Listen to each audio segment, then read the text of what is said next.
Okay, we're here with Steve Alanese. Upson Company. Upson Company. He's a foreman on this project. Obviously, when you get started with this, you have a foreman's folder. Is this correct? Yeah. And the foreman's folder, give us some highlights. What's in that? So in the foreman's folder for us is it comes through with our specs for the job, photos prior to see the way any type of detail will be to get our heads wrapped around it. It comes with the hourly report, scope of work. Before you set foot on the job. Yes, and it's to allow us to prepare and to get everything in place of what we'll need for the job to be successful. I also seen a thing on sheet layout there. It told you how to lay the sheets out, which is fantastic.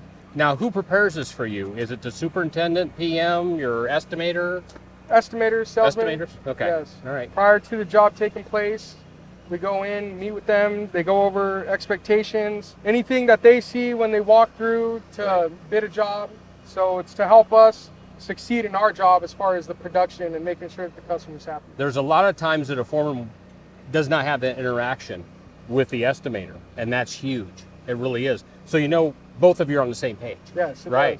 does. So you guys get like you get a material list, what you need on the job, and then I'm assuming you're going to get a loading plan. How are you going to load the roof to make it so you're not moving stuff everywhere, right? Yeah, there's a loading plan. This particular job came with the layout and the way it's structured for the material and what's going to be on it.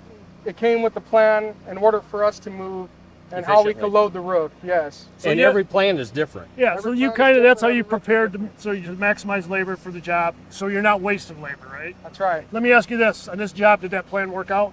The layout, everything was right. Only thing we had to be flexible with is there's tenants inside. Tenant in the first building, they're sensitive. They actually work with children who suffer from PTSD, so loud thumps and bangs like that. We had to kind of redirect our start plan to accommodate them and to keep them happy as them being the customer. So you just basically adjusted your plan. So it kind of threw a monkey wrench in everything, didn't it? Yeah, it did, because generally we'd want to work to the dumpster. You know, we position our dumpster trailer, you know, we're limited on access coming in from other sides of the building. Back there, you know, we have the grass, sidewalk, the awnings, stuff like that. Here we're backside of the gutter, parked our dumpster to keep it, and we'd want to work towards the dumpster so we're not backtracking any material, over the brand new roof. trash over the brand new roof. Absolutely. So obviously in this situation, we're going to have to do that, and we're going to have to prepare a little more as far as creating the clean space, clean walkway, to get the trash into the dumpster and also keep the tenant happy. Well, and that's something that's unforeseen. You or your estimator did not know that you had this issue until you got out here. That's right. So sometimes it goes under the stuff happens thing. Yeah, and then that's the whole point of us. We get contact sheets, you know, prior to every start. They come with a full contact sheet as far as with the estimator, the project manager, and the foreman. So my job when I come, load a job, visit a job, before we even start is to hand out my contact information. That way we can try and work around any problems that we may come across when actually getting to the job. So I have a question for you. I was a foreman for a lot of years, and it's hard to not jump in there and do stuff, right? Very hard, yeah. Very hard, and make sure things, because once you put your head down, you don't know what everybody else is doing, right? No. So you're on the job, you got all your guys here. How do you delegate, make sure things are getting done, and still make sure the job's progressing? Well, it's kind of just managing them.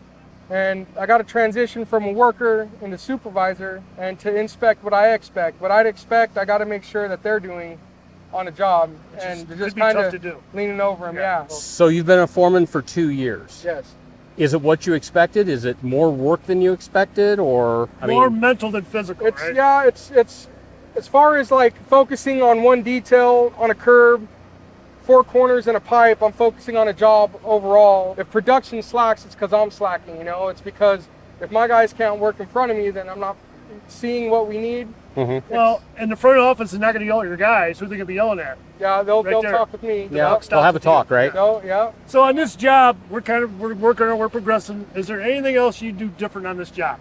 The curb detail that we're coming into is something that is new for us. You know, usually we ribbon wrap on the curbs. It looks great though. I mean, everyone got their own styles, everything like that. But if it's something we could pick up and use, we're all for it. Perfect. You know? Well, stay tuned. We'll get to the end of this job, see how it all turned out.